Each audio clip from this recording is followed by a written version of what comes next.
Hi అండి, అందరికీ నమస్తే. Welcome back to our channel. ఈరోజు మన ఛానల్లో టేస్టీ రెసిపీ వచ్చేసి బెల్లం అన్నం అండి. చాలా టేస్టీగా ఉండే ఈ బెల్లం అన్నాన్ని మరింత టేస్టీగా చేయాలంటే ఎలా చేయాలో చూద్దాం రండి. ఇది చేయడం కోసం ముందుగా ఒక గ్లాస్ రైస్ని మంచిగా వాష్ చేసుకొని ఇందులోనే ఒక 2 గ్లాసుల వాటర్ని వేసుకొని ఉడికించుకోవాలండి. ఒక గ్లాస్ రైస్కి 2 గ్లాసుల రైస్ సరిపోతుందండి. మనకి రైస్ అనేది మెత్తగా రావాలన్నమాట. మూత పెట్టేసి స్టవ్ మీద పెట్టేసి మనం నార్మల్గా రైస్ ఎలా వండుతామో అలానే ఉండాలి. చూడండి, కాసేపటి తర్వాత మనకి రైస్ అయితే ఒక 90% ఉడికింది. ఇలా ఉడికిన తర్వాత ఇందులోకి ఏ గ్లాస్తో అయితే మనం రైస్ తీసుకున్నామో అదే గ్లాస్తో ఒక 3/4 గ్లాస్ వరకు బెల్లాన్ని యాడ్ చేస్తున్నానండి. స్వీట్ ఎక్కువగా తినేవారు ఒక గ్లాస్ మొత్తం వేసుకోవచ్చండి బెల్లం. ఈ బెల్లం అనేది రైస్లోకి బాగా కలిసేలాగా కలపండి. ఇలా కలిపిన తర్వాత ఇందులోనే 1.5 గ్లాసుల వరకు పాలని యాడ్ చేసుకోవాలి. చిక్కటి పాలను యాడ్ చేయండి, టేస్ట్ చాలా బాగుంటుంది. ఇలా ఓసారి మొత్తం కలుపుకొని మూత పెట్టేసి దీన్ని ఉడికించుకోవాలండి. మనకి మెత్తగా రావాలన్నమాట రైస్, అలా వచ్చేంత వరకు ఉడికించుకోవాలి. ఇప్పుడు ఇందులోనే చిటికెడంతా ఉప్పును కూడా యాడ్ చేయండి, మంచి టేస్ట్ వస్తుంది. ఇందులోనే కొంచెం నెయ్యిని కూడా యాడ్ చేసుకోండి.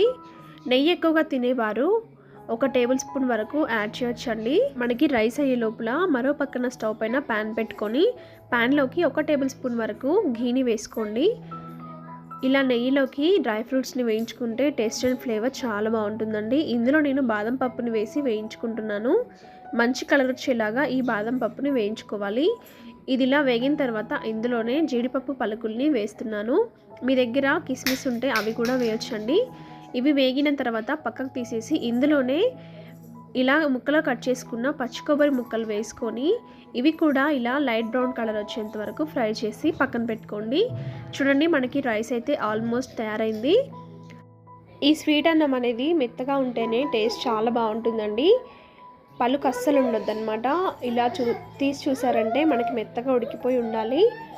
ఇలా ఉడికిన తర్వాత ఇందులోకి వేయించిన పల్లీలలోకి ఒక 2 ఇలాచీ వేసుకొని పౌడర్ చేసి ఈ పౌడర్ని ఇందులోకి యాడ్ చేయాలండి. ఇది యాడ్ చేయడం వల్ల టేస్ట్ అనేది మనకు చాలా బాగా వస్తుంది.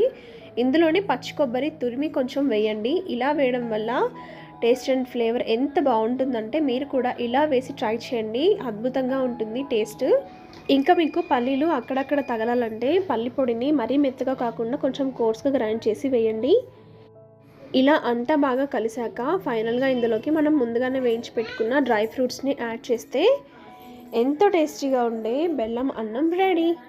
నేను చేసిన విధంగా ఓసారి ట్రై చేసి చూడండి, మీకు ఖచ్చితంగా నచ్చుతుంది. మా పిల్లలైతే నాకు అని పోటీపడి మరీ తిన్నారండి, అంత బాగుంటుంది టేస్ట్. మీరు కూడా తప్పకుండా ఈ రెసిపీని ట్రై చేయండి. ట్రై చేసిన తర్వాత మీకు ఎలా వచ్చిందో కామెంట్ చేయండి. ఈ రెసిపీ మీకు నచ్చితే లైక్ చేయండి, మీ ఫ్రెండ్స్ అండ్ ఫ్యామిలీతో షేర్ చేయండి.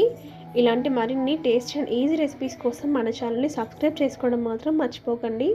మా సైడ్ ఎక్కువగా ఇవి ప్రెగ్నెంట్ లేడీస్కి చేసి పెడతారండి. స్వీట్స్ తినాలనిపిస్తుంది అనేసి వాళ్ళకైతే ఎక్కువగా చేస్తారు. అండ్ ప్రసాదం లాగా కూడా చేస్తారండి. మరి మీ సైడ్ ఈ బెల్లం అన్నాన్ని ఎలా తింటారో కామెంట్ చేయండి. మీరు ఎక్కడి నుంచి చూస్తున్నారో కూడా కామెంట్ చేయండి. మరిన్ని రెసిపీస్ కోసం మన ఛానల్ని ఫాలో అవ్వండి. Thank you for watching friends.